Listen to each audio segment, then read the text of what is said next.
अच्छा, देखो, स्क्रिप्ट में दो तीन तरीके हो सकते हैं जिसमें जावा स्क्रिप्ट ही है। अगर आप और से देखो तो ये बता रहा हूँ मैं, ये असल में है तो ये जावा स्क्रिप्ट ही। D for definition, definition TypeScript, यानी कि टाइप बता रहा है तो इसका मतलब ब्राउजर में तो जावा स्क्रिप्ट ही चलनी है। लेकिन ये थोड़ा सा लेटेस्ट तरीका है मॉड्यूल लोड करने का। ठीक है। कोर्स का क्या मतलब होता है? CORS, क्रॉस ओरिजन, और RS का मतलब वीडियो में, नहीं फुल फॉर्म मैं बता रहा हूँ, ये होता है रिसोर्स शेयरिंग। इसका आसान जुबान में मैं मतलब आपको समझा देता हूँ। अभी आप जब फायरबेस पे काम कर रहे हैं तो आपको इतनी टेंशन लेने की भी जरूरत नहीं है, लेकिन मैं आपको इसका मतलब समझा देता हूँ। जब आप कोई बैकएंड लिखते हैं तो आप चाहते हैं कि आपकी वेबसाइट से ही रिक्वेस्ट आए या आपकी मोबाइल ऐप से ही रिक्वेस्ट आए। तो ये किसी भी रेस्ट एपीआई या किसी भी सर्वर का डिफॉल्ट बिहेवियर होता है कि फॉर एग्जांपल मेरी ऐप की जो बैकएंड है, ऐप का जो सर्वर है, वो अज्यूम करते हैं वो हैदरअली.com पे डिप्लॉय हुआ है। मैंने अपना सर्वर लिखा हैदरअली.com पे, फ्रंट एंड की बात नहीं कर रहा, जो यूआई पे दिखता है उसकी बात नहीं कर रहा, बैकएंड की बात कर रहा हूँ। वो मैंने कार्ड होस्ट किया, उसको भी कहीं पे होस्ट करना पड़ता है। जैसे फ्रंट एंड की ऐप कहीं पे होस्ट होती है, बैकएंड की ऐप भी कहीं पे होस्ट होती है। हैदरअली.com पे रिक्वेस्ट जाएगी अगर मिसाल के तौर पे सैलानी.com की वेबसाइट से, तो डोमेन नेम अलग हो गया, सैलानी.com है, और रिक्वेस्ट कहाँ पे? हैदर अली पे। तो डिफॉल्ट बिहेवियर होगा कि ये रिक्वेस्ट को रिजेक्ट कर देगा। वो कहेगा भाई ये क्या भाई, हमने काम किया, उल्टी सीधी रिक्वेस्ट कहाँ से आ रही। लेकिन आप एक मैकेनिज्म बनाते हो, मैनेज करते हो कोड्स को, आप सर्वर में बताते हुए इन इन जगहों से रिक्वेस्ट आएगी तो उसको कंसिडर करना वो हमारी है। तो हम अपने सर्वर को जब लिखते हैं तो वहां पे मेंशन करते हैं कि सैलानी वेलफेयर.com की वेबसाइट अलाउ कर दो। उसके अलावा फिर कहीं से आएगी तो वो रिजेक्ट हो जाएगी। मोबाइल ऐप है, ये इस तरह की और चीजें हैं, तो वो आप वहाँ पे सेटिंग कर सकते हैं। ठीक है, तो कोर्स का सिर्फ ये मतलब है। तो अभी हम क्योंकि फायरबेस यूज कर रहे हैं, हमें अभी इसकी टेंशन अभी नहीं लेनी। अच्छा, कोर्स के मॉड्यूल आते हैं, आपको ये भी मैं बता देता हूँ, क्योंकि आप में से अगर कुछ बच्चों को मसला आ रहा है। अरे मैंने बंदी कर दिया।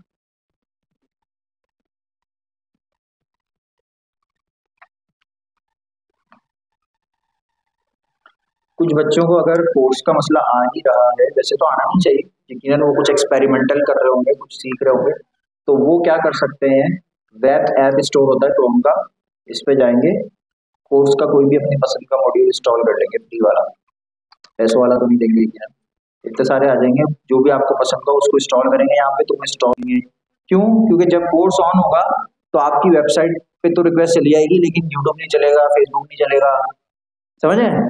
यूट्यूब पे डॉट आ जाएगी, दानेदार स्क्रीन होती है ना, जो एंटीना पे सिग्नल नहीं आते थे तब आती थी, वो वाली स्क्रीन यूट्यूब पे आ जाएगी। तो यूट्यूब वगैरह दूसरी वेबसाइट्स पे अनएक्सपेक्टेड बिहेवियर आ सकता है, तो आप उसको उस टाइम पे बंद कर दीजिएगा। मैंने बहुत दफा इंटरनेट वाले को कंप्लेंट करके उसको सुनाया यूट्यूब नहीं चल रहा, फिर बाद में डायरेक्ट कोर्स ऑन। तो मेरे साथ भी ऐसा हुआ था, आपके साथ भी ऐसे ही होगा। वो भी परेशान, सर पकड़ के बैठा हुआ है, ये क्या हो रहा है, चल क्यों नहीं रहा है। तो आपके साथ भी ऐसा होगा, कोई मसला नहीं है। अच्छा, अब आते हैं फायरबेस के ऑथेंटिकेशन के कुछ फंक्शंस के ऊपर बात करते हैं, और अली ने जो सवाल किया उसको देखते हैं। Get started. सबसे पहले तो आपको कॉन्फ़िगरेशन करनी पड़ेगी फायरबेस में, हर प्रोजेक्ट में एक बार आपको फायरबेस कॉन्फ़िगरेशन करनी पड़ेगी। ठीक है, ये आ गई है आप सबको।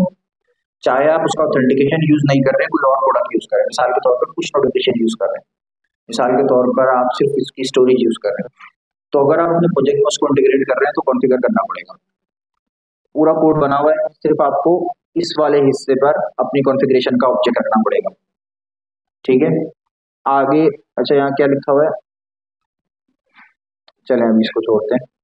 देखिए ये पुराना तरीका था, पुराने तरीके में ऐसे काम होता था। पुराना क्या, वैलिड है ये भी, ठीक है, लेकिन जिस हम यूज कर रहे हैं अब रिनेक्स जेएस और इस तरह की कोई लाइब्रेरी यूज कर रहे हैं जिसमें हम चीजों को इंपोर्ट करा के यूज करते हैं। अगर आपकी प्योर इंडेक्स डॉट एचटीएमएल है तो शायद आप ये वाला मेथड यूज करना प्रेफर करोगे, क्योंकि हर जगह आप क्या कर रहे हो, फायरबेस का फंक्शन कॉल कर रहे हो, उसमें ऑथ कॉल कर रहे हो, फिर create user with email password call कर रहे हो। हम क्या कर रहे थे, हम क्या सिंपल क्या कर रहे थे कि पहले तो हमने ऑथ गेट ऑथ से बनाया है, गेट ऑथ से हमने ऑथ बना लिया, गेट ऑथ में हमने क्या पास किया था, ऐप। कर देता हूँ, दिख रहा है, सही है बेटा। अभी क्या करें, रेजोल्यूशन चेंज करते हैं, काम करते हैं।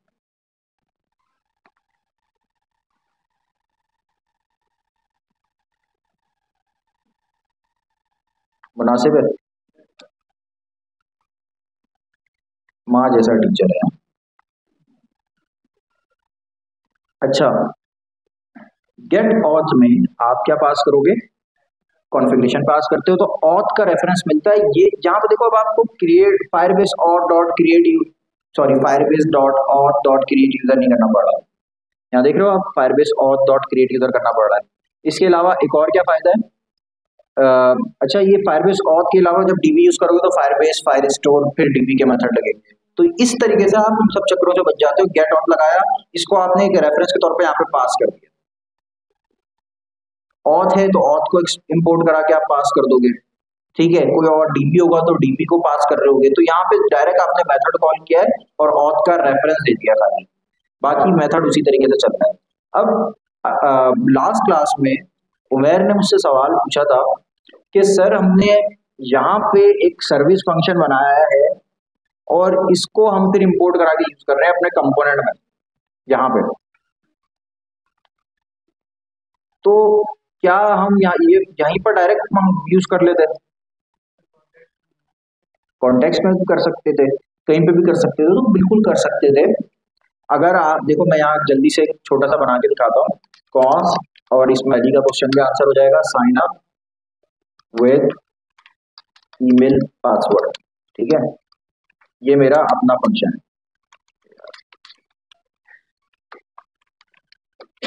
सही है भाई। और इस फंक्शन को मैं कॉल कर देता हूँ, एग्जैक्ट सेम फंक्शन बना दिया मैंने, तो इसका नाम थोड़ा सा चेंज कर देते हैं, साइन अप कर देते हैं खाली, ठीक है। तो ये वाला फंक्शन जब मैं यहाँ पे पास करूंगा, कहा गया, ये रहा, इसको मैं कमेंट इसलिए कर रहा हूँ ताकि घर पे आपके पास एक चीज मौजूद होगी। अब मैं एरो फंक्शन नहीं दे रहा, डायरेक्ट मैंने क्या कर दिया,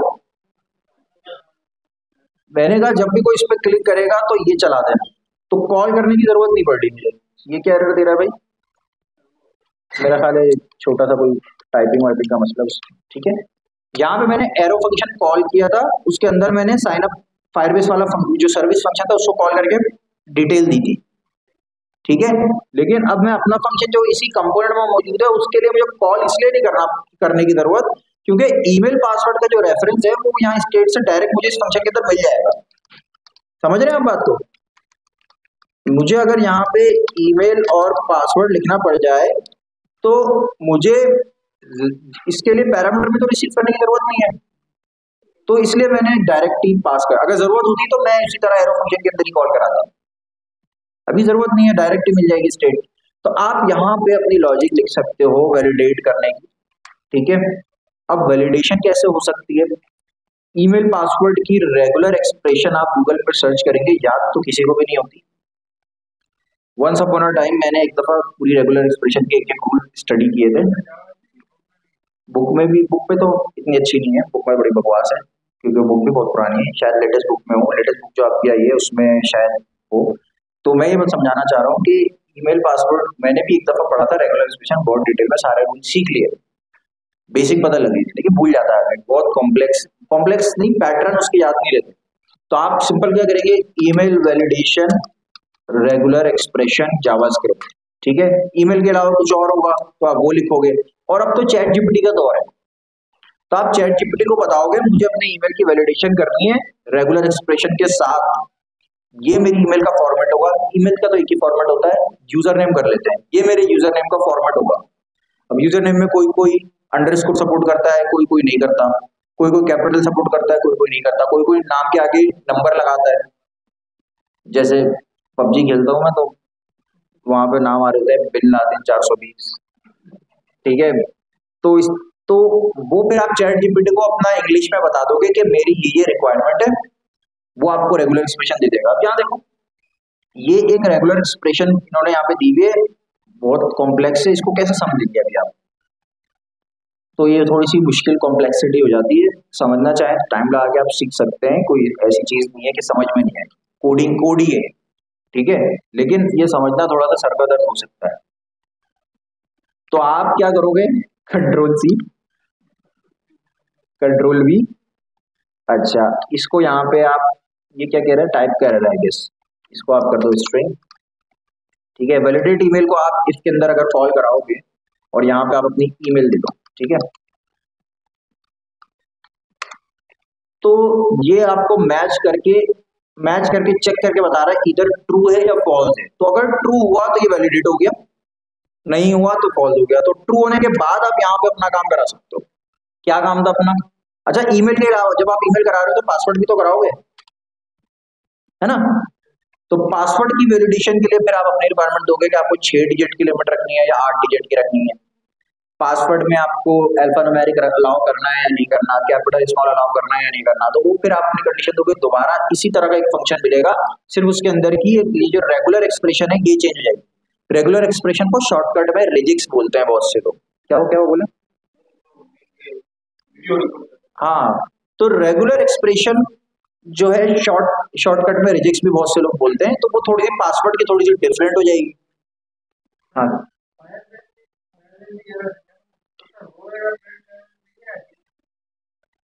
मैं समझा देता हूँ आपको। अली का सवाल था, हम फायरबेस पे रिक्वेस्ट ही नहीं भेजना चाह रहे, पहले वैलिडेट करना चाह रहे हैं। उनका सवाल बड़ा टेक्निकल है, देखिए सर नेट नेट इन्वॉल्व हो रहा है, इंटरनेट कनेक्टिविटी इन्वॉल्व हो रही है, तो वो कह रहे हैं कनेक्टिविटी तक पहुंचने से पहले पहले ही हम चेक कर रहे हैं। तो वो आप यहाँ पे चेक कर सकते हो सकता है फायरबेस ही नहीं हो, आपका अपना सर्वर हो, तो फिर तो वैलिडेशन लगानी पड़ेगी दोनों तरफ, क्लाइंट साइड पे भी और सर्वर साइड पे भी। तो आप यहाँ पे जब ये वैलिडेशन लगाओगे, पासवर्ड की भी कुछ इसी तरीके से लगाओगे, कुछ होगा कुछ मेथड, उसकी रेगुलर एक्सप्रेशन अलग होगी। तो ट्रू हो गया तो ये चलेगा, अदरवाइज एल्स में आपको फिर एरर हैंडलिंग करानी पड़ेगी। सही है, तो अभी मैं इसको हटा रहा हूँ क्योंकि मुझे ट्रस्ट नहीं है इस ईमेल वाले वैलिडेशन के रेगुलर एक्सप्रेशन पे। ऑल्दो के देखो जब आप रियल लाइफ में काम करोगे ना, तो एक एक दफा टेस्ट भी करोगे, ये नहीं कि कॉपी पेस्ट किया और आगे भेज दिया। एक बड़ी मशहूर मीम है ना कि डेवलपर से पूछते हैं कि आपने कोड को प्रोडक्शन में पुश किया कैसे किया, तो बोलता है मैंने इसको 10-12 बार टेस्ट किया था, उसके बाद पुश किया है। उसको ऐसा गुस्से में देखता है, बोलता है एक ही दफा बस चलाया था सर तरीका। फिर वो उसको और गुस्से से देखता है, बोलता है यार कोड लिख के डायरेक्ट पुश कर दिया था। सच सच बता देता हूँ, तो ये काम हमने करना नहीं है। तो कंट्रोल सी कंट्रोल भी और अंधाधुंध भरोसा कर लिया, ऐसा नहीं करना, टेस्टिंग करनी है। तो मैं इसको भी इसलिए हटा रहा हूँ क्योंकि अभी मैं टेस्ट नहीं करने वाला, लेकिन आप कैसे करोगे ये मैंने बता दिया, समझ गए होंगे आप। इस फंक्शन के अंदर sign up with email password, ये कहाँ से आ रहा है, ये मेरा सर्विस का फंक्शन है, लेकिन उमेर का सवाल था सर्विस वाला यूज नहीं करना है, हमें कौन सा यूज करना है, डायरेक्ट यूज करना है। तो मैं इसको थोड़ी देर के लिए कमेंट आउट कर रहा हूँ। अच्छा मैं भी थोड़ी देर में सर्विस वाला ही यूज करूंगा, सिर्फ समझाने के लिए, क्वेश्चन क्योंकि आया था तो समझा रहा हूँ जल्दी से। Import sign up with email password, ये कहां से आया है, सर्विस फंक्शन से ही आ गया। नहीं यहां से नहीं चाहिए ना, मुझे मुझे ये वाला चाहिए। फंक्शन का नाम दूसरा है, फंक्शन का नाम है क्रिएट यूजर, सॉरी। तो फिर इसको सही करते हैं, import create user with email password, इस पर सजेशन नहीं करेगा, फायरबेस स्लैश ऑथ, ठीक है। इसको क्या चाहिए, इसको जब मैं कॉल करूंगा तो 3 चीजें चाहिए। सबसे पहले तो ऑथ चाहिए, ऑथ है मेरे पास, नहीं है ना, तो मुझे ऑथ इंपोर्ट कराना पड़ेगा। ऑथ मैंने कहाँ बनाया था अगर आपको याद हो, कॉन्फ़िग में नहीं बनाया, ऑथ में ही बनाया था। तो मैं एक काम करता हूँ, गेट ऑथ मंगा लेता हूँ, सही है। इस गेट ऑथ को जब मैं कॉल कराऊंगा तो इसको क्या चाहिए, ऐप चाहिए, ऐप है मेरे पास, ऐसे ही होता है ना ऑथ। इस वेरिएबल को मुझे पहले पैरामीटर के तौर पे देना होगा, दूसरे पैरामीटर में मुझे ईमेल देना होगा, तीसरे पैरामीटर में पासवर्ड देना होगा, ठीक है, यही करना होगा सबको, ये सब यही करना होगा ना भाई। और इसके अलावा मुझे इस गेट ऑथ में ऐप को पास करना पड़ेगा, तो ऐप मेरे पास है नहीं है, देखते हैं अगर ऑटो सजेशन पे खुद ही इंपोर्ट कर ले। ऐड इंपोर्ट फ्रॉम नहीं, यहाँ से नहीं करना, नेक्स्ट ऐप से नहीं करना, हमें कहाँ से करना है, फायरबेस कॉन्फ़िग में जो ऐप बनाई थी यहीं से करना है। ठीक है, तो ये आ गई। अच्छा, ये हमें क्या ला के देता है, create user with email password. क्या वो मूवी से सब गुस्से में भी देख रहा हूँ, सब सही है कि ये हमें प्रॉमिस, ये क्या ला के देता है, प्रॉमिस, क्योंकि हम इसमें क्या चलाते हैं, देन चलाते हैं, देन चलाया था ना। तो ये तरीका भी सही है, फायरबेस के ऑफिशियल डॉक्यूमेंटेशन में इन्होंने ये तरीका लिखा हुआ है। और इसी का ऑल्टरनेट हम पढ़ चुके हैं, प्रॉमिस का ही ऑल्टरनेट वो क्या होता है, अवेट लगा दो और यहाँ पे आप इसको एसिंग फंक्शन बना दो। याद है आपको? इससे क्या होता है, क्या फायदा होता है, कर्ली ब्रैकेट वाले चक्करों से बच जाते हैं आप। तो देन में जो चीज आ रही है, देन में भी क्या आ रहा है, ये यूजर क्रेडेंशियल आ रहा है, यही आ रहा है, ये यूजर क्रेडेंशियल अब आपको यहाँ पे मिलेगा अगर जब ये सक्सेस होगा तो। अवेट में तो जो चीज मिलती है वेरिएबल में वो क्या होती है, जो देन में मिलनी होती है। और अगर कैच हैंडल करना हो तो ट्रायल कर दोगे इसको, और इसको क्या कर दोगे, कैच। ठीक है, तो आपकी चॉइस है, चॉइस क्या, जरूरत कभी कभी पड़ सकती है कि आप सर्विस फंक्शन के बगैर अपना कंपोनेंट में ही फंक्शन बनाए, ठीक है, लेकिन सर्विस फंक्शन बना लेंगे तो ये भी एक तरीका होता है काम करने का। ठीक है, ये भी एक तरीका है, आप अपने मोस्ट कॉमन फंक्शंस की एक सर्विसेज बना लेते हैं। यहाँ तक कि रेस्ट एपीआई पे अगर कॉल करनी है, फैच या एक्सियोस यूज कर रहे हैं तो उसका भी एक सर्विस फंक्शन बना देते हैं, पैरामीटर में उसको डिटेल देते हैं, वो खुद ही कॉल करेगा। ठीक है, दोनों तरीके हैं। तो जावास्क्रिप्ट जो हमने पढ़ी है वही चल रही है हर जगह, इंपोर्ट एक्सपोर्ट, ES6 में जो पढ़ा था, वेरिएबल बनाने के तरीके, फंक्शन बनाने के तरीके, कॉस्ट डिक्लेरेशन, डिस्ट्रक्ट करना, सब कुछ वही पढ़ना है। सिर्फ अब उनके कॉम्बिनेशंस को हम थोड़ा सा एक्सपेंड कर रहे हैं कि एक चीज हम बिल्कुल अलग फाइल में बना रहे हैं, उसको दूसरी फाइल में मंगा के यूज कर रहे हैं, ये हो रहा है। तो थोड़ा सा दिमाग आपका शुरू शुरू में कंफ्यूज होता है कि कौन सी चीज कहाँ से आ रही है। ये जो ऐप आ रहा है ये हमने कॉन्फिग से मंगवाया है, लेकिन कॉन्फिग के अंदर जो इनिशियलाइज ऐप आ रहा है ये अल्टीमेटली किसी जावास्क्रिप्ट की लाइब्रेरी से आ रहा है, वो एक कोई कोड ही है, हमने नहीं बनाया लेकिन वो कोड ही है। अगर आप फायरबेस कॉन्फिग को देखो तो ये जस्ट एक वेरिएबल है जिसके अंदर एक ऑब्जेक्ट रखा हुआ है।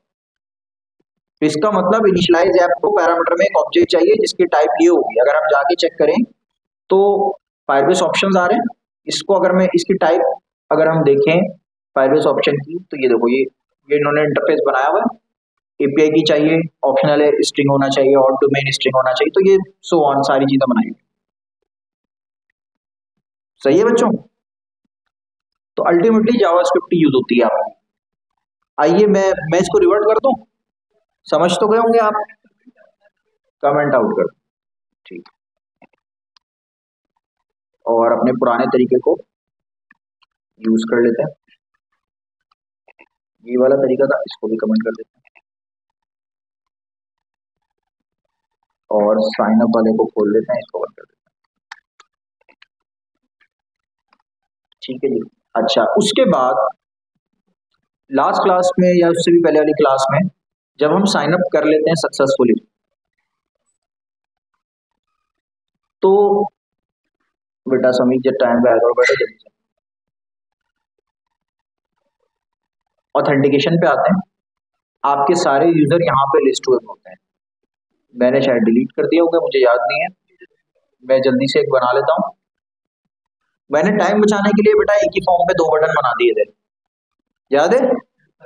ये नहीं कि तुमने भी ऐसे ही कर लिया, अलग अलग राउट होंगे, लॉगिन का राउट अलग होगा, साइन अप का राउट अलग होगा, ठीक है, और उस पे उसका रिस्पेक्टिव फंक्शन कॉल होगा। उस दिन हमारी क्लास में टाइम नहीं बच रहा था, जल्दी जल्दी हमें करना था काम, तो मैंने ऐसे कर दिया था। मैं एक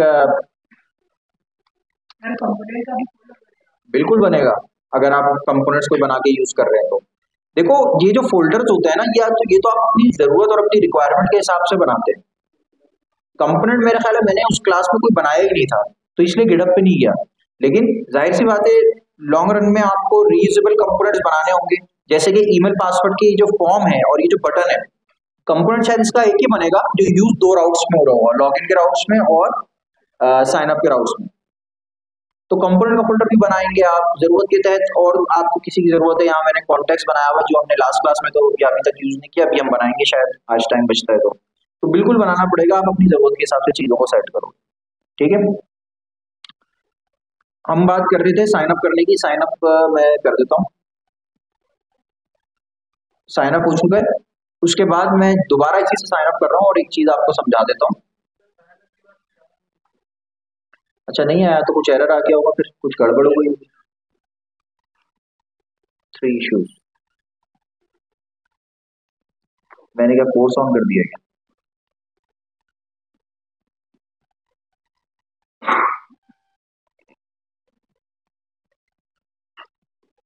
साइन अप इसने किया नहीं।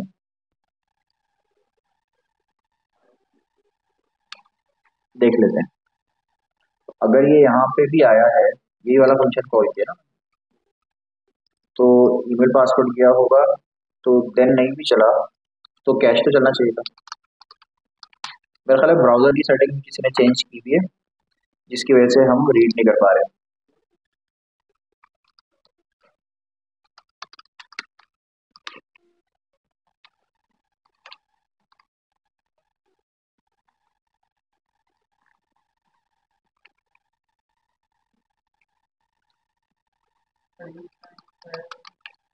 तो एरर आया ना उसका, तो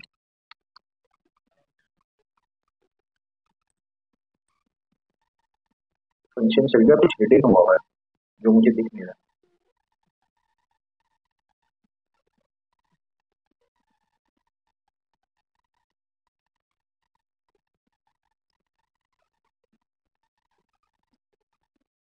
सब कोई सेलेक्ट होगा,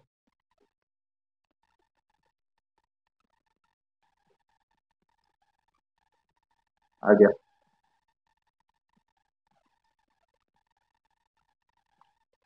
ब्राउजर की सेटिंग चेंज हुई थी, वो मैंने डिफॉल्ट कर दी, तो हमें कुछ दिख गया है। प्लीज पास, कहाँ पे बेटा? ये वाले हैं। अच्छा, कॉमा इसमें वैसे भी लगाना नहीं है, मैंने शायद कॉपी पेस्ट किया होगा, मेरी मिस्टेक है ये। ठीक है, कॉमा इसमें नहीं लगाना होगा। इनफैक्ट आप इसमें ये इन्वर्टेड कॉमा भी नहीं लगाओगे ना तो ये चल जाएगा, मेरी आदत है मैं लगाता रहता हूँ, तो आप इसलिए लगाया हुआ है। अगर आप इन्वर्टेड कॉमा भी, ये यूँ समझ लें जावास्क्रिप्ट की फाइल नहीं है, इसमें बिल्कुल भी कॉमा नहीं लगाना। कॉपी पेस्ट किया होगा मैंने, तो इसलिए आ गया होगा ये मुझको। अभी दोबारा से चलाते हैं इसको, क्या हुआ? रीलोड तो कर लिया है इसने, इसने एनवी रीलोड कर लिया है, तो चल जाना चाहिए। नहीं चलेगा तो दोबारा चला लेंगे। 1 2 3 4 5 6 7 8 यूजर ये लेकर आ गया, यूजर क्रिएटेड सक्सेसफुली। और हमारी फायरबेस में आते हैं, यहाँ पे एक चीज दिख रही है आपको, इसका क्या नाम है?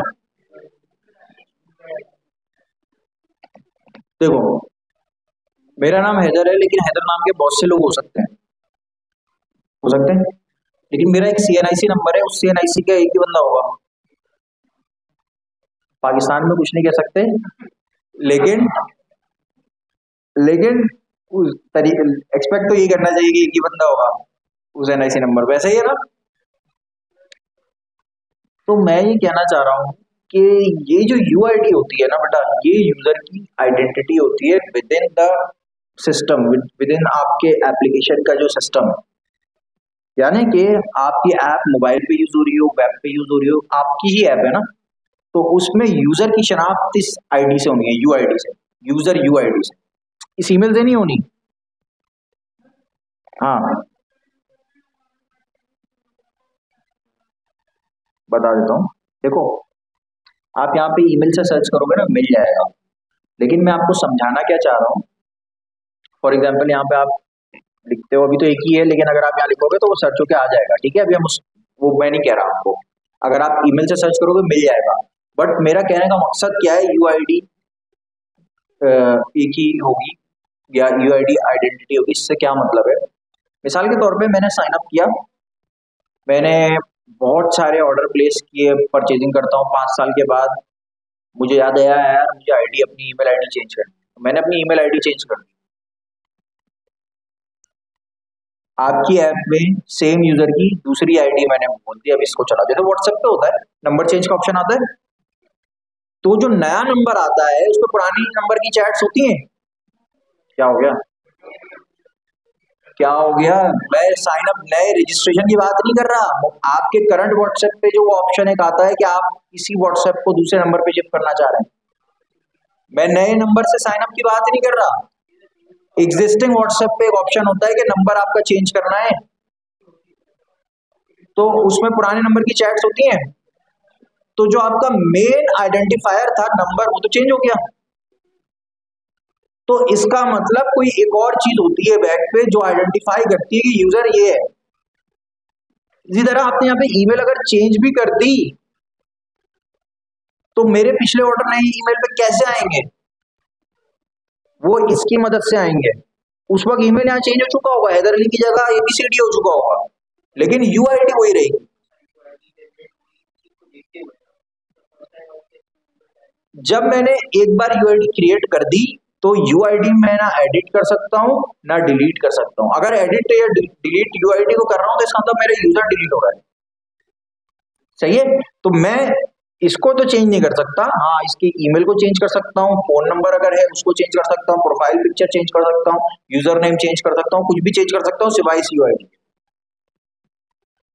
यूआईडी का मतलब ये बच्चा पैदा हो गया हमारे सिस्टम में, इसका एनआईसी नंबर है, और यूआईडी खत्म होने का मतलब उसका इंतकाल हो गया, ठीक है।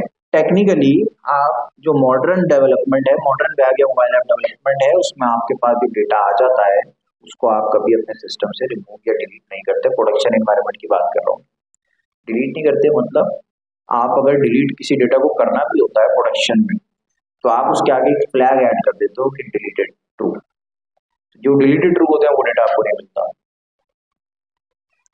सिस्टम में डेटा पड़ा हुआ है बस वो डिसेबल हो गया।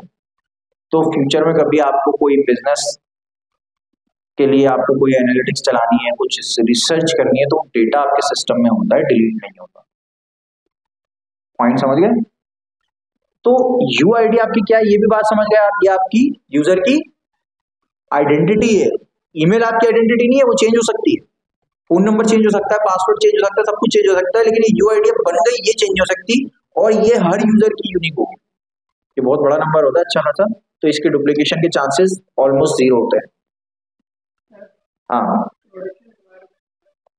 प्रोडक्शन एनवायरनमेंट मतलब देखो जब आप काम करते हो ना, मेरी एक ऐप है मिसाल के तौर पे शॉपिंग ई कॉमर्स बना रहा हूँ, तो डेवलपमेंट के वक्त जो डेटाबेस यूज कर रहा हूँ प्रोडक्शन में तो वो डेटाबेस यूज नहीं करूंगा मैं, मतलब जो पब्लिक को मैं दे दूंगा आप लोग यूज करो, होस्टिंग के टाइम पे जो लगाऊंगा वो तो जीरो से डेटाबेस होगा। प्रोडक्शन में उमैर का डेटा रखा हुआ है, उसने मिसाल के तौर पे ऑर्डर किया मोबाइल फोन, और मैं डेवलपमेंट भी उसी डेटाबेस में कर रहा हूँ, मैं डेटाबेस में आके चेंज करके मोबाइल फोन प्राइस को जो है 200 की जगह 500 कर देता हूँ, तो मेरे को गुस्सा आएगा, बोलेगा यार 200 लिखा के ऑर्डर लिया है 500 कर दिया, और डेवलपर को कुछ पता ही नहीं, वो तो अपनी डेवलपमेंट कर रहा है। तो आप हमेशा प्रोडक्शन की चीजों को या जो मार्केट में जो आप ऑडियंस के लिए जो चीजें बनाते हो उसको सेपरेट रख देते हो, उसको टच नहीं करते, और डेटाबेस बनाते हो वो सिर्फ डेवलपमेंट के टाइम पे यूज करते हो, समझिए। हाँ, यूजर नहीं डेवलपर यूज करता है, यूजर यूज करता है, ठीक,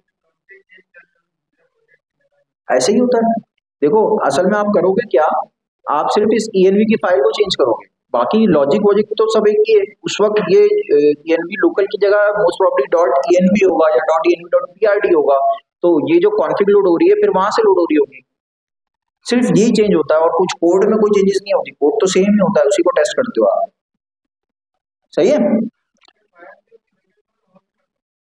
फायरबेस ऑलरेडी होस्टेड है, लेकिन आप अपनी कोई ऐप लिखते हो तो उसको होस्ट करना पड़ता है, फायरबेस तो होस्टेड ही होता, फायरबेस तो आपको सर्विस दे रहा है, आप फंक्शन कॉल कर रहे हो, ये कीज आपने सही लगा दी, बस अब आप कोई भी फंक्शन कॉल करो, ठीक है। अच्छा जी, तो यूआईडी आपको बात समझ आ गई क्या था। तो हमें जो यूजर का ऑब्जेक्ट मिलता है ना वो कुछ अजीब सा होता है, उसमें बहुत सा, अच्छा मैं जरा यूजर क्रेडेंशियल को कंसोल कराता हूँ, दोबारा चलाता हूँ एक दफा, और abcd@gmail.com ये यूजर क्रेडेंशियल है। तो ये देखो इसमें तीन चार अजीब सी प्रॉपर्टीज मिल रही हैं। इसमें से मोस्ट प्रॉब्ली आपके काम की प्रॉपर्टी का नाम है यूजर। सही है। इसमें आपके पास बहुत सारी चीजें हैं। एक्सेस टोकन है, ईमेल है, ईमेल वेरीफाइड, मतलब आपकी ये जो यूजर साइन अप हुआ है, ये इसने वेरिफिकेशन अपनी कंप्लीट कर ली है या नहीं की है। तो क्या लिखा हुआ है, जब भी आप किसी ईमेल से रजिस्टर करते हो तो आपकी ईमेल पे एक ईमेल आती है जिस पे क्लिक करके आप अपने आप को वेरीफाई करवाते हो, यही होता है ना। तो इस फॉल्स का मतलब है अभी तक वो वेरिफिकेशन नहीं हुई, वरना तो अनस की ईमेल से मैं साइन अप कर लूंगा, तो वेरिफिकेशन तो हो नहीं रही है। तो ये बहुत जरूरी होता है, ये भी आप करते हैं प्रोडक्शन में, तो ये लाजमी करता है। डेवलपमेंट में अगर आप नहीं भी कर रहे हैं, फोन नंबर फोटो यूआरएल, क्योंकि मैंने कुछ सेट नहीं किया हुआ तो कुछ भी नहीं आ रहा। ये रही यूआईडी जो आपके काम की है। सही है, दिख गई। ये वही यूआईडी होगी जो आपके डेटाबेस में आई होगी। चेक करते हैं। अच्छा, ये मैं रिफ्रेश कर लेता हूँ क्योंकि मैंने नया यूजर बनाया है। ठीक है, यही है। ये स्क्रीन थोड़ी सी बड़ी हो रही है शायद, ये इन्होंने जानबूझ के 3 नुक्ते कर दिए इसको। पहले यहाँ पूरा लिखा हुआ आ जाता, पता नहीं क्यों 3 नुक्ते लगा दिए इन्होंने। तो बहरहाल कॉपी करोगे तो वो पूरा ही कॉपी होगा। सही है। यूआईडी देखनी आ गई आपको, यूआईडी का मतलब भी समझ आ गया। Firebase sign up sign in का फंक्शन भी समझ आ गया आपको, मैं अज्यूम कर रहा हूँ। सही है। साइन अप साइन इन के फंक्शन को जब भी आप कॉल करोगे तो आपके काम की चीज, ये यूजर यूजर क्रेडेंशियल के अंदर जो यूजर मिल रहा है, ये जो इतना बड़ा ऑब्जेक्ट मिल रहा है ना, साइन अप होने के बाद आपको एक ऑब्जेक्ट मिलेगा, उसके अंदर आपके यूजर का ऑब्जेक्ट मिलेगा जो आपके काम का है, और दरअसल उसके अंदर भी आपके काम की कुछ इंफॉर्मेशन है, वो है यूआईडी। ये आपके लिए सबसे ज्यादा इंपॉर्टेंट है। ठीक है, इसकी मदद से आप बाकी की इंफॉर्मेशन को गेट कर सकते हो, मंगवा सकते हो जहां जरूरत हो। वैसे आप एक ही दफा मंगवा के स्टोर में रख लोगे, कॉन्टेक्स्ट एपीआई में रख लोगे, फिर अपनी जरूरत के हिसाब से यूज कर लोगे। इस वक्त मेरे पास क्या क्या चीजें आ रही हैं, यानी कि अगर मैं इसको डिस्ट्रक्ट करूं मजीद, तो हमें मिल रहा है ईमेल और यूआईडी। यूआईडी है, यूयूआईडी है, यूआईडी है। तो कुछ डेटाबेस में ये यूयूआईडी डब्ल्यूआईडी लिखा हुआ होता है। अच्छा, दोबारा अब मैं इसको साइन अप नहीं करता, इसको कॉपी करता हूँ और नीचे साइन इन में चलाते हैं इसको। यूजर लॉग इन सक्सेसफुली, और इसको डिस्ट्रक्ट करते हैं। देखो ये भी वही यूजर क्रेडेंशियल का यूजर है, वही है जो साइन अप में मिल रहा था। समझ रहे हैं आप बात को। तो मैं इसको डिस्ट्रक्ट कर सकता हूँ, ऑब्जेक्ट सेम ही मिलेगा, चाहे आप साइन अप सक्सेसफुली हो जाए या साइन इन सक्सेसफुली हो जाए, यूजर क्रेडेंशियल मिलेगा जिसमें यूजर का एक ऑब्जेक्ट होगा जिसमें आपको ईमेल और यूआईडी अभी चाहिए। फ्यूचर में फोन नंबर होगा तो वो भी चाहिए होगा, कोई और इन्फॉर्मेशन यूजर नेम रखा हुआ है तो वो भी चाहिए होगा। अभी हमने ये दो रखा है तो हमें यहाँ मिल रहा है। साइन इन करते हैं इस बार, abcd@gmail.com, लॉग इन, आ गया। कहाँ आया, ये रहा ऊपर है, एबीसीडी और ये उसकी यूआईडी। ठीक है, बाकी पूरा ऑब्जेक्ट है उसकी आपको जरूरत, ऑब्वियसली आप इतनी सारी चीजें यूज नहीं करने वाले। डिस्प्ले नेम आ रहा है, ये अभी हमने कुछ सेट नहीं किया हुआ और बाकी चीजें नहीं की, तो उसकी जरूरत नहीं। बताता हूँ, बताता हूँ। देखो पहले एक दफा ना इसको दोबारा से लॉगिन करते हैं, सॉरी साइन अप करते हैं, लॉगिन तो हुआ हुआ है। तो ये यहाँ पे एक मैसेज आ रहा है, क्या लिखा हुआ है, Firebase error auth email already in use. ये जो एरर है ना, ये बहुत टेक्निकल एरर है, आम यूजर के लिए ये सर का दर्द बन सकता है। तो आप फायरबेस जो भी आपको एरर देगा, आप उस पर इफेक्ट्स लगाएंगे जो कॉमन एरर्स हैं, जैसे auth email already in use का एक एरर इफेक्ट्स में लगाएंगे, और उसके यूजर के हिसाब का मैसेज डिस्प्ले कराएंगे आसान सा, जैसे this email is already registered, please use another email और log in with the correct password. कुछ इस तरीके से जिससे यूजर को समझ में आइए कि ऑथ क्या होता है, उसको क्या बोलते, समझ गए आप बात को। तो और फायरबेस क्या है, आग लगाई हुई ईमेल। ठीक है, तो यूजर के हिसाब का मैसेज आपको बनाना पड़ता है, मैसेज आप कंसोल पे प्रिंट नहीं कराएंगे। सही है, पता लगा आपने कहा यार टाइम बचाते हैं, मैसेज तो फायरबेस दे रहा है, वही डिस्प्ले करा देगा, तो यूजर को नहीं समझ आएगा, आपको तो समझ जाएगा। अच्छा जी, अब आते हैं एक और बात पे जो अनस ने पूछी भी थी और वही मैं अभी आपको बताने भी जा रहा था थोड़ी देर में। अच्छा, उससे पहले एक चीज और मैं बता दूं, फायरबेस का जो साइन अप का फीचर है वो डिफॉल्ट पे साइन अप अगर सक्सेसफुल हो गया तो साइन इन करवा।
अदरवाइज यहाँ तो ऑप्शन आता ही है, ये ईमेल का बना हुआ है ऑप्शन, इसके आगे फेसबुक और गूगल का जिससे आप लॉगिन साइन अप करते हो ना उसके लोगो बनेगा आ जाते हैं। कहाँ पे होगा वो तो इनेबल नहीं किया हुआ ना हमने, लेकिन ये abcd@gmail.com इसका मतलब है पासवर्ड से ऑथेंटिकेट हुआ है। अगर फेसबुक से लॉगिन हुआ होगा इस ईमेल से तो फेसबुक का आइकन ऐप बना हुआ आ रहा होगा, और दोनों भी हो सकते हैं कि पहली दफा में ईमेल पासवर्ड से किया फिर फेसबुक से उसी ईमेल से कर लिया, तो दो आ जाएंगे। तो फिर करना पड़ता है कब। मैंने आपको ये बताया कि साइन अप करते ही अगर सक्सेसफुल हो चुके हैं तो क्या आ जाएगा, वो लॉगिन भी कंसीडर करेगा उसको। ठीक है, यहां तक बात सही। अब आ जाते हैं थोड़ी देर के लिए हमारे कॉन्टेक्स्ट के ऊपर। कॉन्टेक्स्ट एक छोटा सा बनाते हैं, बना हुआ नहीं है, इसका नाम हम रखते हैं और context.ts। सही है भाई। देखो TSX इसलिए नहीं होगा क्योंकि इसके अंदर हम कोई JSX या TSX नहीं लिख रहे हैं। इसमें दोबारा बोलो,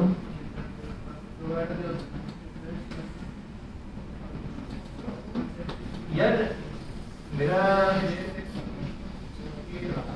ख्याल है इसको TS में अभी रहने देना, मैं चेक कर लूंगा कि इसको TSX में करना जरूरी है या नहीं है। ठीक है, अगर होगा तो फिर मैं बता दूंगा, फिर हम TSX कर लेंगे। बहरहाल अभी इसको इस पे रखते हैं। इंपोर्ट हमें दो चीजें चाहिए सबसे पहले, कौन कौन सी चाहिए? सबसे पहले तो मेरा यूज क्लाइंट इसमें भी चाहिए होगा, और उसके बाद हमें दो चीजें इंपोर्ट करानी है, एक क्रिएट कॉन्टेक्स्ट और एक यूज कॉन्टेक्स्ट। यही करना है। अच्छा, मुझे गुस्सा इस बात पे आ रहा है, ये ऑटो सजेशन नहीं दे रहा। @react मेरा ख्याल ऐसे नहीं, react ऐसे। सही। उसके बाद हमें इसको क्रिएट कॉन्टेक्स्ट करना है और उसको एक वेरिएबल में स्टोर करना है। इसका नाम मैं रख देता हूँ और। सही है, इसको मैं शुरू में अगर नल दे देता हूँ और बाद में हम इसको यूजर दे देंगे। इसको टाइप चाहिए होगी, टाइप अभी थोड़ी देर में बनाएंगे। सही है। और क्या करना है मुझे इसमें? एक्सपोर्ट डिफॉल्ट या खाली भी ऐसे रहने देते हैं फंक्शन और कॉन्टेक्स्ट प्रोवाइडर। इसको पैरामीटर में चाहिए चिल्ड्रन, जिसकी टाइप इसको चाहिए रिएक्ट नोड, आई गेस इसमें। ये सही है, सही है। इसको रिपोर्ट करा देते हैं रिएक्ट से। ठीक है, अभी क्या कह रहा है? यूज नहीं किया, अभी यूज करेंगे तो सही हो जाएगा। और हमें क्या करना है यहाँ पे? अच्छा, इसका नाम स्मॉल से स्टार्ट नहीं करते, ऐसे करते हैं। ठीक है, और कैपिटल में रखते हैं। टैग कैसे बनेगा भाई?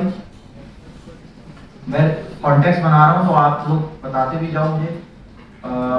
और कॉन्टेक्स्ट डॉट प्रोवाइडर, ऐसे ही होगा। इस सिस्टम पे किसी ज़हीन इंसान ने काम किया था जिसको सजेशन की जरूरत नहीं होती, वो मैं तो नहीं हूँ भाई। क्या कह रहे हो?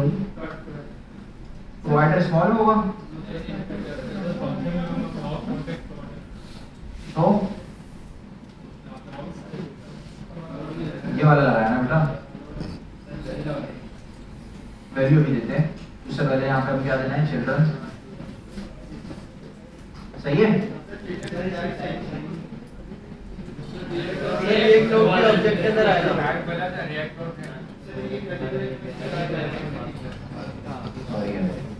अब सही।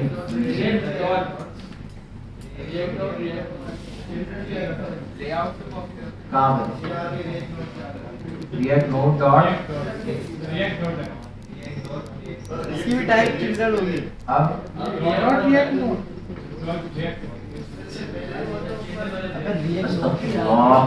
कोलन आएगा फिर चिल्ड्रन आएगा। एक नोड ये आएगा। ठीक है,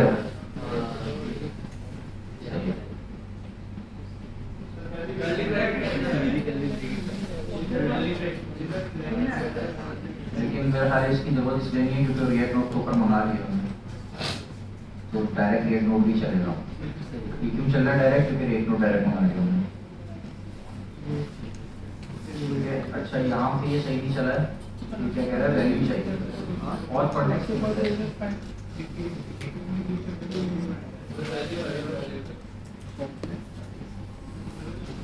कुछ मिस्टेक कर रहे हैं आप कह रहे हो फाइल का नाम TSX कर दो सही बना रही थैंक यू यार जी विजय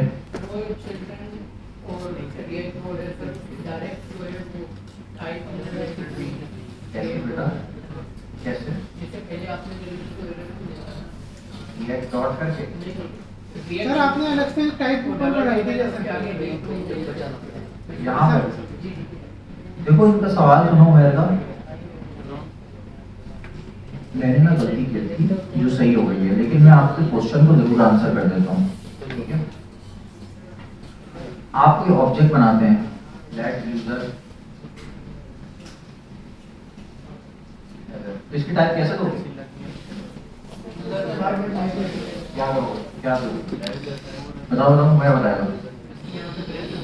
कर्ली ब्रैकेट दूंगा फिर हाँ ऐसे दूंगा डायरेक्ट ऐसे नहीं दे सकता नहीं तुम बताओ ना तुमने तो मुझे बताया कैसे देना है तो यानी कि तुम बताया कैसे देना है ठीक है तो इसी तरह यहाँ पे हम डायरेक्ट रिएक्ट नोड नहीं लिख सकते बल्कि पहले बताना पड़ेगा किस प्रॉपर्टी की टाइप है रिएक्ट नोड सही है अब हम असल में डायरेक्ट हम टाइप देने की हमें आदत नहीं है हम नॉर्मली क्या करते हैं टाइप अलग से बनाते हैं ऐसे ही करते हैं ना और उस ये ऑब्जेक्ट यहाँ बनाते हैं और इसमें हम देते हैं चिल्ड्रन हो और उसमें हो ऐसे करते हैं और फिर इसको हम देते हैं डायरेक्ट कॉलम के बाद ऐसे ये करते हैं तो आप कंफ्यूज हो गए आपने कहा कि क्योंकि ये भी तो हम बगैर कर्ली ब्रैकेट के ही दे रहे हैं तो चिल्ड्रन वाला भी हम बगैर कर्ली ब्रैकेट के दे देते तो असल में हम बगैर कर्ली ब्रैकेट के दे तो रहे हैं यहाँ पे लेकिन ये वेरिएबल का नाम है टाइप का नाम है अल्टीमेटली उसके अंदर कर्ली ब्रैकेट लगे हुए हैं सही है तो ऐसे कर लेते हैं इसकी आदत है इंपोर्ट में भी सही रहता है उसका क्या कह रहे हो इंपोर्ट में गलत हुआ क्या इंपोर्ट हुआ ये रिएक्ट करते हैं इसको रिएक्ट नोड पर डालना सही तो है सर रिएक्ट से रिएक्ट मंगा लूं सही नहीं है सही है देखो रिएक्ट मैंने आपको बताया था कि रिएक्ट डॉट रिएक्ट नोड की जरूरत आपको कभी कभी पड़ेगी इंटरव्यूज वगैरह में या टेस्ट वगैरह में जहां पे आपको लाइब्रेरीज प्रॉपर इंस्टॉल्ड या इस तरीके से इंपोर्ट के ऑप्शंस नहीं होंगे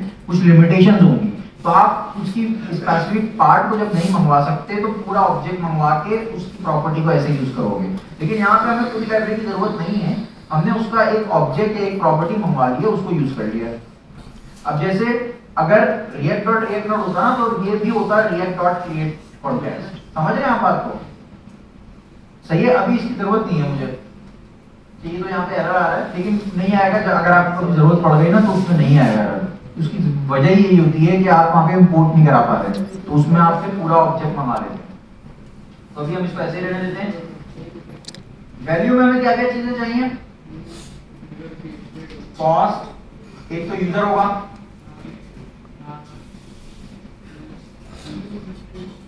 इसमें एक ऑब्जेक्ट होगा मोस्ट प्रॉब्ली है ना शुरू में इसको हम कर देते हैं नल और इंपोर्ट में हुआ मंगा लेते हैं इसको रिएक्ट से ठीक है यूजर आएगा और सेट यूजर आएगा सही है भाई यहां तक और इसको हम पैरामीटर में दे देते हैं यूजर और आई गेस सेट यूजर की हमें जरूरत नहीं पड़ने वाली लेकिन हम थोड़ी देर के लिए अभी इसको दे देते हैं ठीक है क्या कह रहा हूं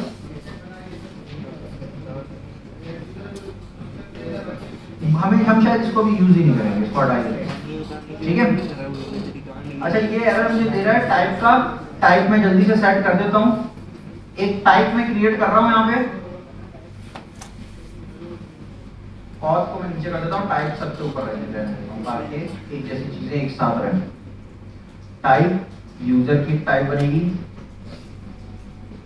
जिसमें हमें दो चीजें चाहिए एटलीस्ट एक चाहिए यूजर एक चाहिए ईमेल जिसकी टाइप क्या होगी स्ट्रिंग दूसरी हमें क्या चाहिए पासवर्ड चाहिए पासवर्ड नहीं चाहिए हमें चाहिए यूआईडी जिसकी टाइप क्या होगी स्ट्रिंग और हमें कुछ खास चीजें चाहिए नहीं, लेकिन मैं ताकि आप भूल ना जाएं ईमेल वेरीफाइड के ऑप्शन को आई गेस अभी नहीं देते, बस इतने रहने दें, ठीक है। बाद में डिस्प्ले नेम वगैरह बेटा जब आप करोगे काम उस पर तो वो मंगवाओगे, ठीक है। तो अभी यही दोनों रहने देते हैं। तो यूजर टाइप हम यहाँ क्रिएट कॉन्टेक्स्ट के टाइप पे कह देते हैं कि या तो यूजर टाइप होगी या फिर नल होगा, सही है। इसी तरह वैल्यू में यहाँ पे भी हम कह देते हैं या तो यूजर टाइप होगी या फिर नल होगा, ठीक है। ये एरर क्या दे रहा है, मैंने कुछ मिस्टेक करी यहाँ इसकी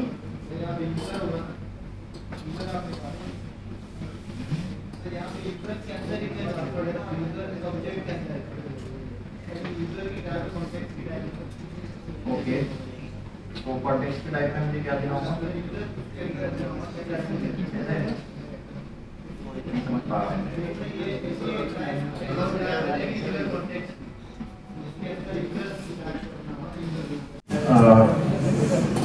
आप कह रहे हो और कॉन्टेक्स्ट टाइप और इसमें आप कह रहे हो कि यूजर होगा, यूजर टाइप होगी, ठीक है। और इसको मैं दे दूंगा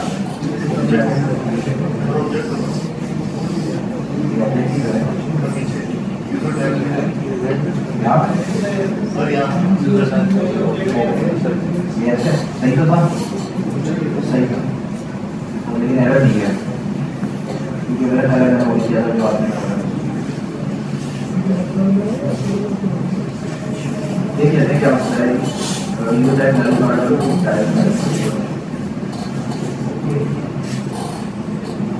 यूजर इसको मिल जाएगा ऑब्जेक्ट। सर एक फंक्शन भी इसे याद है,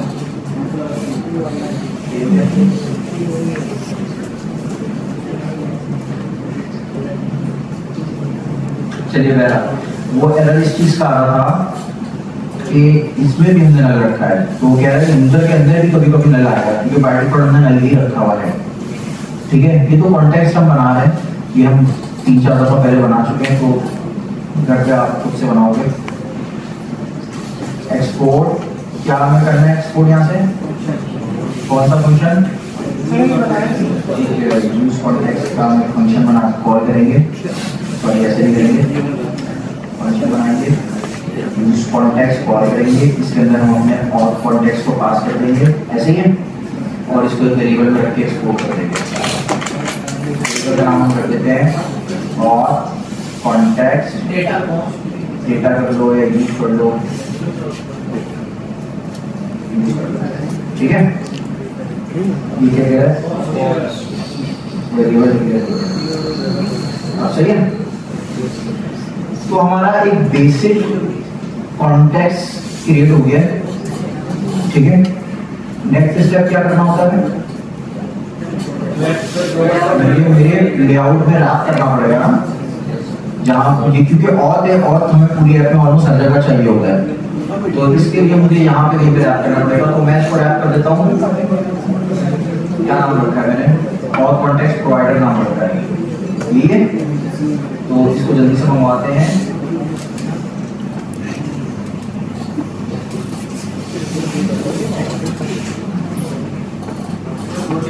बॉडी के अंदर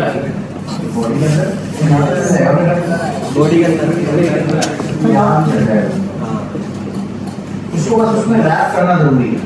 उसके चाइल्ड में जाके जो चीजें होंगी सब में मिलेगा, बॉडी की चाइल्ड है ना, वहां पे मिल जाएगा। चलिए यहाँ करते हैं, चलिए कुछ लोड किया वैसे। अच्छा, ये तो अभी तक हमारा कुछ नया काम हुआ नहीं है, कॉन्टेक्स्ट बनाया है। नया काम अब हम करने जा रहे हैं इस कॉन्टेक्स्ट के अंदर। फायरबेस आपको एक लिसनर प्रोवाइड करता है, उसका नाम है ऑन और स्टेट चेंज।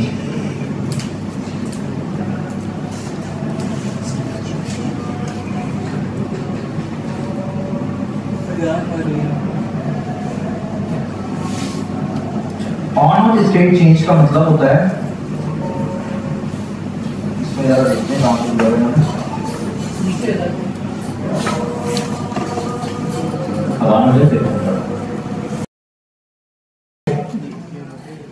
एक चीज होने पे दूसरी चीज होनी है, वादा है ये, ऐसे ही है।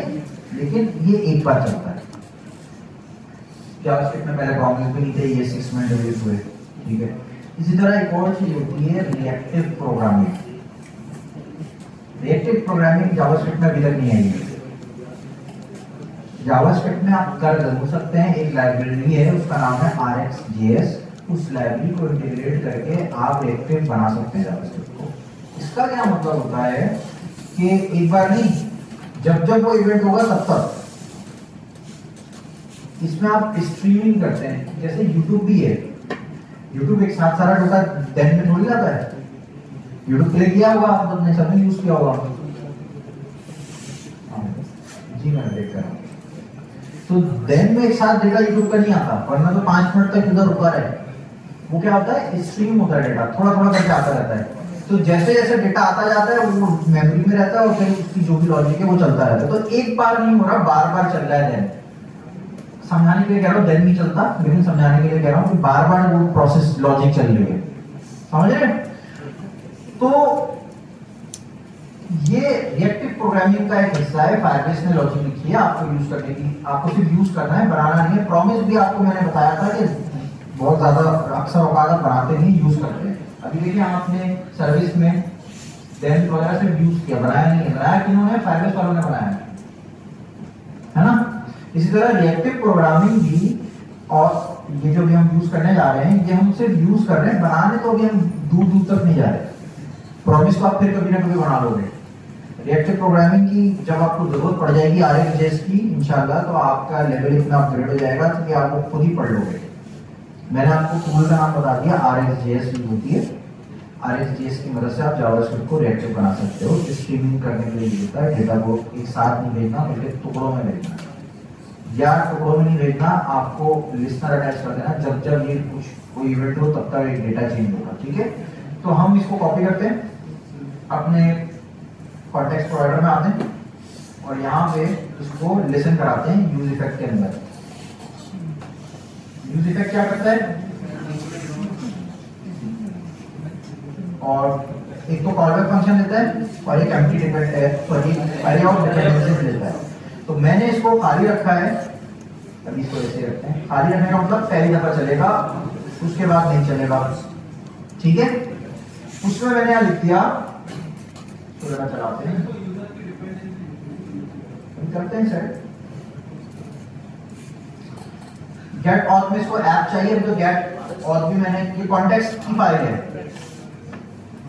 इसकी फाइल है, इसको इंपोर्ट करा लेते हैं।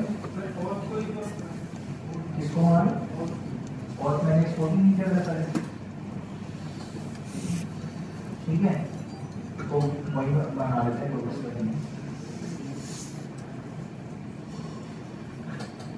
और इसी तरह ऑन ऑफ स्टेट चेंज को भी फायरबेस से मंगवा लेते हैं। देख लेता हूँ सही जगह से आया, ऐप आया है कॉन्फ़िग की फाइल से, ऑन ऑफ स्टेट चेंज आ गया, ठीक है। और इसकी लॉजिक में नमाज के बाद आपको समझा दूंगा, क्योंकि ये जल्दबाजी में समझने वाली चीज़ नहीं है। बस एक चीज़ जो समझने की आपके लिए ज़रूरी है वो ये है कि जिस तरह प्रॉमिस की पहचान जो होती है देन लगा हुआ होता है, तो जो इस तरह के लिस्नर होते हैं उनमें ऑन लगा हुआ होता है। नाम क्या रखा है इन्होंने, यानी कि ये फंक्शन तब तक चलेगा जब तक ऑथेंटिकेशन की स्टेट चेंज होगी। ये फायरबेस ने बना के दिया है, मैंने सिर्फ कॉपी पेस्ट किया है। तो आप साइन अप करेंगे, ऑथेंटिकेशन की स्टेट चेंज हो रही है, पहले यूजर ऑथेंटिकेटेड नहीं था, ऑथेंटिकेटेड हो गया तो ये फंक्शन चल जाएगा। यूजर ने लॉग आउट किया तो ऑथेंटिकेशन की स्टेट चेंज हो रही है, तो ये फंक्शन कॉल हो जाएगा। यूजर ने लॉग इन किया तो ऑथेंटिकेशन की स्टेट चेंज हो रही है, ये चल जाएगा। तो जब जब ऑथेंटिकेशन की स्टेट चेंज होगी ये फंक्शन चल जाएगा। अब इसके अंदर क्या क्या है ये जरा अभी देखते हैं। ऑथ का पहला पैरामीटर है, दूसरे कॉलबैक का एक फंक्शन है जिसमें मैंने क्या दिया है, अगर यूजर मिल गया तो इसका मतलब यूजर लॉगिन या साइन अप हुआ है, और नहीं मिला तो नल मिलेगा दूसरे केस में। तो उसका क्या मतलब है, लॉग, ठीक है। तो इसको हम थोड़ी देर में हैंडल करते हैं, नमाज पढ़ लेते हैं। अरे दिए, मतलब मैं ये चाहता हूँ कि जिस वक्त पेज लोड होगा एक दफा बस इसको चला दो। अभी चलेगा क्या, रजिस्टर हो रहा है, चलते वक्त एक दफा रजिस्टर्ड हो गया, मतलब ये कि एक दफा वो ये चल के अब जब जब इसमें यूजर चेंज होगा, ऑन ऑथ स्टेट चेंज है ना, यूजर का स्टेटस चेंज होगा तब तब ये चलेगा। तो मैं जरा इसको कंसोल कराता हूँ यूजर को inside on auth state change, ठीक है, सिर्फ चेक करने के लिए कि क्या मिल रहा है। और लॉगआउट तो भी हमने किया नहीं है, लेकिन देख लेंगे, लॉगआउट भी करा देंगे। जरा एक काम करते हैं। अच्छा ये देखो, आपका सवाल था कि बार बार तो यूजर लॉग इन करेगा नहीं, तो फायरबेस सेशन यानी यूजर का सेशन ऑटोमेटिकली मैनेज करता है, आपको कुछ नहीं करना पड़ता। यानी एक दफा यूजर ने साइन इन कर लिया तो जब तक वो लॉग आउट नहीं करेगा वो उसको लॉग इन कंसिडर करेगा। ये ऑन इनसाइड कहाँ चल रहा है, कहाँ चल रहा है, ऑन स्टेट चेंज में यूजर मिल रहा है इसको, यानी कि इसको क्या लग रहा है, कौन सा वाला यूजर लॉगिन है, abcd@gmail.com वाला लॉगिन है। नहीं पता मुझे, मेरे ख्याल है जब अच्छा खासा दिन चलते होंगे, टोकन एक्सपायरी होती होगी, होगा इसमें टाइम भी कहीं पे, ढूंढोगे आप तो आपको मिल जाएगा। एक्सेस टोकन है,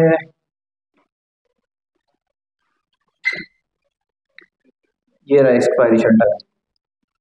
तो अगर आप यहाँ पे शो कर लो, divide by 1000 millisecond divide by 60 divide by second से आ गया 60 देन 24, यही हुआ, कुछ गलती कर रहा हूँ।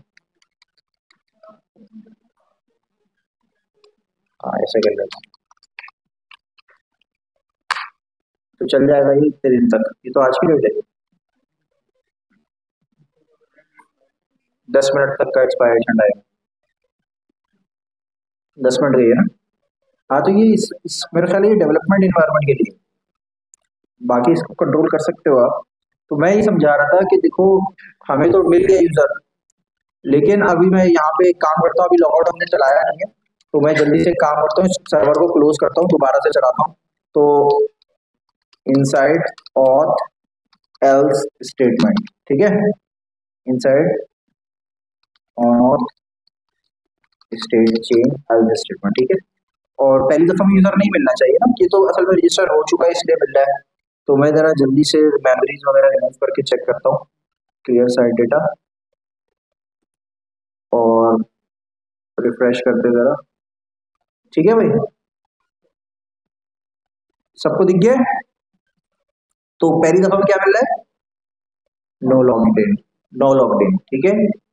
मैं अब साइन अप कर रहा हूँ, साइन अप का पेज अलग है, ऑन ऑफ स्टेट चेंज का पेज और कॉन्टेक्स्ट ही अलग है। इस कॉन्टेक्स्ट को अब तक हमने कभी यूज भी नहीं किया है, सिर्फ रजिस्टर किया है। ऐसा ही है ना, किसी कंपोनेंट में मंगवा के इस फंक्शन को हमने इसका डेटा वगैरह यूज नहीं किया ना, तो अभी तो हमने सिर्फ यूज भी नहीं किया, सिर्फ रजिस्टर किया है। तो मैं यहाँ रजिस्टर लॉग इन करता हूँ, heatheralisha@gmail.com, पासवर्ड लिखते हैं 123456 और लॉग इन करते हैं। पासवर्ड गलत दे दिया मैंने,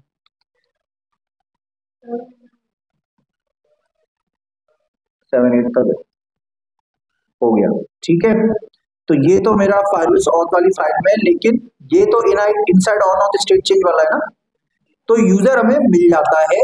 हमें एरर हैंडल करने हो या हमें सिर्फ यूजर हैंडल करना हो, तो इस एक ये बहुत इंपॉर्टेंट फंक्शन है आपका, ये एरर हैंडलिंग में भी हेल्प करेगा। अच्छा, हर तरह के एरर हैंडलिंग में हेल्प नहीं करेगा आपको, एरर हैंडलिंग आपको बल्कि यहीं पे करनी पड़ेगी जो आपने सर्विस फंक्शन बनाया है, लेकिन यूजर हैंडलिंग आपकी यहाँ पे करा देगा। तो हम कंसोल थोड़ी कराएंगे, हमें यूजर अगर मिल गया है तो यूजर के अंदर से हमें क्या क्या चाहिए, अभी ईमेल और पासवर्ड क्यों चाहिए, यूआईडी चाहिए, ईमेल और यूआईडी चाहिए। तो अगर यूजर मिल चुका है तो आप कह दो सेट यूजर कॉल कराओ, और इसमें क्या क्या रखवाओ, क्या था भाई, ईमेल और यूआईडी, ईमेल आ जाए उसमें हो user.email, और यूआईडी आ जाए उसमें हो user.uid, ठीक है। ये क्या कह रहा है, स्ट्रिंग किसमें नल है, यूजर में नल मिला, नहीं नहीं मैंने टाइप मिस्टेक की, मैं सही कर देता हूँ, एक मिनट। मैंने मेरा ख्याल है यहाँ पे यूजर टाइप जो दी है,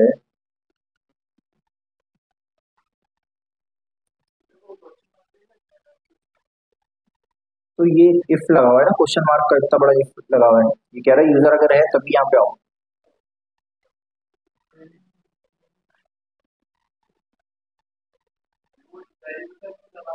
ईमेल की टाइप है स्ट्रिंग। अच्छा यहाँ पे क्वेश्चन मार्क नहीं यार, इसकी जरूरत तो नहीं होनी चाहिए।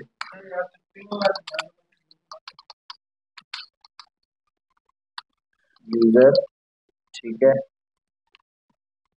और सेट यूजर में ये रखवाएंगे हम। यूआईडी पे कोई एरर नहीं दे रहा है, ईमेल पे एरर दे रहा है, यूआईडी पे भी दे रहा है।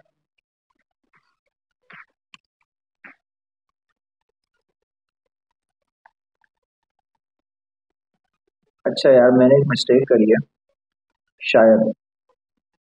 ईमेल पासवर्ड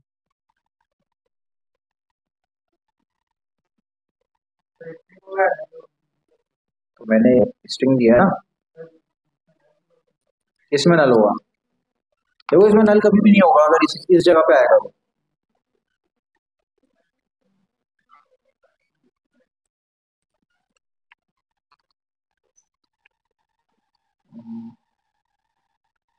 तो मुझे ये भी कंफ्यूजन हो रही है कि ये इसका एरर है या इसका एरर है। String null is not assignable to type string, ये यहाँ पे आ रहा है क्या?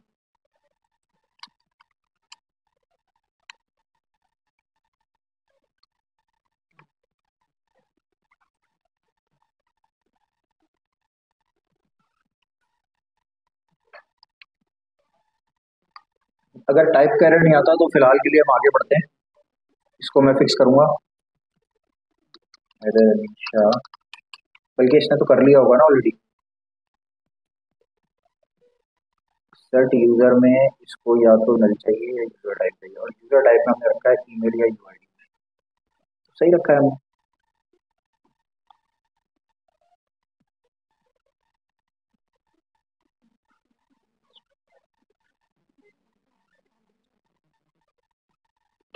ईमेल की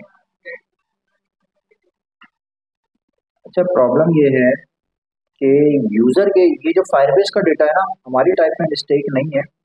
फायरबेस कह रहा है कि ईमेल में कभी कभी स्ट्रिंग आएगा और कभी कभी नल आएगा। नल कब आएगा?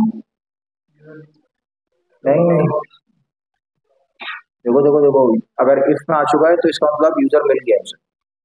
यूजर के अंदर ईमेल नहीं मिल रहा, तो ऐसा कब हो सकता है सोचें जरा। जब यूजर ने फोन से ऑथेंटिकेशन किया हो ओटीपी से, तो ईमेल नहीं मिलेगा उसे। यूजर ने फेसबुक से किया हो लेकिन फेसबुक की रजिस्ट्रेशन ईमेल से नहीं होगी, वो फोन से हुई भी हो। गूगल से ईमेल तो मिलेगा ही ना, गूगल से ईमेल मिल जाएगा। तो ये यहाँ की टाइप का एरर है। तो मैं अगर इसको यहाँ पे ऐसे कर दूँ, इसको मैं कास्टिंग करने की कोशिश करता हूँ। ईमेल ईमेल स्ट्रिंग, ठीक है। तो ये होती है टाइप कास्टिंग। यहाँ मैं कह रहा हूँ कि तुम टेंशन नहीं लो, जब अगर ये इस लाइन पे आएगा तो हमेशा क्या मिलेगा। ऑब्वियसली आप ऐसा नहीं करना चाहोगे, ठीक है। ये तो इसका मतलब ये होता है कि मैंने जिम्मेदारी ली है, लेकिन जिम्मेदारी आप कैसे ले सकते हो? अगर आपने फेसबुक ऑथेंटिकेशन अलाउ किया हुआ है तो फिर आप इसको कंट्रोल ही नहीं कर सकते। यूजर ने फेसबुक फोन से ऑथेंटिकेट किया हुआ है, सही है। ये आप तब लेंगे जिम्मेदारी जब आप कंट्रोल कर सकते हो। अगर नहीं कर सकते तो फिर आप इसकी टाइप थोड़ी सी चेंज करोगे कि स्ट्रिंग या नल, अपनी टाइप भी आप चेंज करो, ठीक है। समझ गए? मुझे थोड़ा सा टाइम लगा एरर रीड करने में, क्योंकि मैं समझ रहा था मैंने टाइप गलत दी है, बट टाइप गलत नहीं थी। यूजर जो फायरबेस के जो यूजर है उसमें ही कभी कभी ईमेल मिलेगी और कभी नहीं मिलेगी। और ये हम वैसे ही डिस्कस कर चुके हैं कि यूजर की आइडेंटिटी तो यूआईडी है, ईमेल नहीं है। ईमेल चेंज भी हो सकती है, ठीक है। अगर यूजर सक्सेसफुली लॉग इन हो गया तो हमने उसको क्या करवा दिया, सेट यूजर कॉल करा दिया। इससे क्या होगा कि जहां जहां पे यूजर मंगवाया हुआ होगा वहां यूजर मिल जाएगा। और अगर यूजर नहीं मिला तो क्या होगा, तो भी हमें सेट यूजर कराना पड़ेगा। इसमें हम क्या देंगे, दोबारा से नल करेंगे ना। एल्स का मतलब है यूजर नहीं मिला, यानी कि लॉग आउट हो गया है। देखो ऑन और स्टेट चेंज का मतलब क्या है, जब जब ऑथेंटिकेशन की स्टेट चेंज हो रही है। इफ का क्या मतलब है, यहाँ हमने कहा यूजर मिल जाए, यूजर मिलेगा ही तब जब यूजर ऑथेंटिकेट हो रहा है, सही है, या तो साइन अप हो रहा है या लॉग इन हो रहा है। अगर एल्स चल रहा है यानी यूजर नहीं मिल रहा, तो इसका मतलब यूजर लॉग आउट हुआ है। तो हमें दोबारा अपनी स्टेट को क्या करना पड़ेगा, नल करना पड़ेगा, समझ गए। इसके बाद हमें एक काम और कराना पड़ता है, अभी तो हमारे पास कोई और पेज नहीं है, मैं जल्दी से बना देता हूँ। अगर यूजर साइन इन हो जाए यानी कि यूजर मिल जाए, तो उसको हम होम पे थोड़ी रखेंगे, उसको हमें कहीं भेजना भी तो होगा। होम पे कहीं, सॉरी लॉगिन पे नहीं रखेंगे, कहीं और भेजना पड़ेगा, होम पे भेजना पड़ेगा, कोई दूसरा पेज ओपन होना चाहिए ना। अगर यूजर ऑलरेडी लॉग्ड इन है तो उसको हम किसी दूसरे पेज पर भेजेंगे, यही करेंगे ना। तो जल्दी से मैं एक दूसरा पेज बनाता हूँ टाइम खत्म होने से पहले पहले। इस पेज का नाम मैं रख देता हूँ, लेट सपोज होम नाम रख रहा हूँ, सही है। होम के अंदर मैं रख देता हूँ पेज डॉट tsx, और इस पेज के अंदर एक्सपोर्ट डिफॉल्ट फंक्शन होम और रिटर्न h1 हेलो होम कर देते हैं। और इस होम के स्लैश पे जाने के लिए मुझे सिर्फ स्लैश होम करना पड़ेगा, चला जाएगा। और कॉन्टेक्स्ट में मुझे कौन सा हुक मंगाना पड़ेगा आप, हाँ, यूज राउटर, यही वाला। किस में से मंगाना पड़ेगा, नेविगेशन से। हमने देखा था कि राउटर वाले में से आ नहीं रहा था कुछ, इसमें से हमें क्या चाहिए, राउट या हिस्ट्री, राउट बनाते हैं। जब यूजर मिल जाए और सेट हो जाए तो route dot push slash home, I guess ऐसे करना होगा। और अगर लॉकड आउट हो जाए, अस्सलाम वालेकुम, लॉकड आउट हो जाए तो होम की जगह क्या करना होगा, स्लैश करना पड़ेगा, ठीक है। बस ये एक बिहेवियर इसका चेक कर लेते हैं कि होम पे जा रहा है, हम कहीं से चेंज नहीं करेंगे। अगर यूजर लॉक्ड इन है, मिल रहा है तो जाएगा, अदरवाइज स्लैश पे रहेगा, ठीक है। तो ये नहीं गया, चला गया, खुद ही गया है, हमने तो नहीं भेजा कहीं से। एप्लीकेशन पे जाता हूं मैं, क्योंकि अभी लॉकआउट का फंक्शन हमने बनाया नहीं है, यहां से साइट डिलीट कर रहा हूं, तो लिसनर अटैच हुआ है, तो वो चलेगा, जिसकी वजह से इस बार इसको एल्स मिलेगा, तो ये कहां ले जाएगा, स्लैश पे ले जाएगा। क्लियर साइट डेटा करता हूं, सही है। जब लॉगआउट का फंक्शन होगा तो वो एक्चुअली यही कर रहा होगा, साइट का डेटा ही क्लियर करता है कि यूजर कोई लॉग्ड इन नहीं है, ठीक है। अच्छा, आज की क्लास को मैं एंड करूंगा, एथिक्स की क्लास आपकी स्टार्ट होगी, कोड मैं गिटहब पे पुश कर देता हूँ, बाकी मैं बैठा हूँ, मैं भी क्लास लूंगा एथिक्स की, उसके बाद आप लोग मुझसे सवाल पूछ लेना, ठीक है। औज़ुबिल्लाहि मिनश शैतानिर रजीम, बिस्मिल्लाहिर रहमानिर रहीम, दुरूद पाक पढ़ें।